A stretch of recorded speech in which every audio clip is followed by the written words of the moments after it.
আল্লাহকে ছেড়ে দিলেন কেন? আল্লাহর সাথে দুশ্মনী কেন? যে ছেলেটা সারাদিন একটা ওয়াক্ত নামাজ পড়ে না, যে বিবি একটা ওয়াক্ত নামাজ পড়ে না, যে মেয়েটা পর্দা করে না, তারে জিজ্ঞাসা করেন না যে মা সবার সাথে সম্পর্ক বজায় রাখো, মালিকের সাথে কেন দুশ্মনী? আল্লাহর লগে কি নারাজি হইলা? আল্লাহর সাথে কি দুশ্মনী? আল্লাহর লগে কেন রাগ করলা? কেন রাগ করলা? এই বাপ, তোমরা যারা সেজদা করো না, তোমরা বলো না বাজান, বলো না, এই দরদি ভাই চিৎকার করে বললাম, তুমি যদি বলো তোমার পায়ে ধরতে, আমি পায়ে ধরতে রাজি। তুমি যদি বলো তোমারে জড়িয়ে ধরে কানতে, আমি কানতে রাজি। তুমি বলো কেন আল্লাহর সাথে রাগ করলা? কেন আল্লাহর সাথে রাগ করলা? কেন আল্লাহর সাথে নারাজ হইলা? কেন সেজদা কপালে জুটলো না?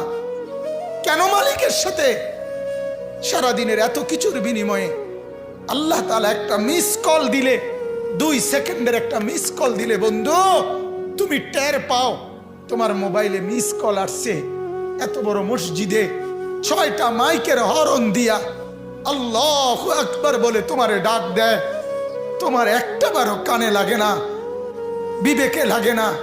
তোর মতো শক্ত ডাকাত, তোর মতো পাষাণ বেটা আর কে হইতে পারে? বেটা কথা বলেন না কেন? তুই ডাকাত, কত বড় ডাকাত!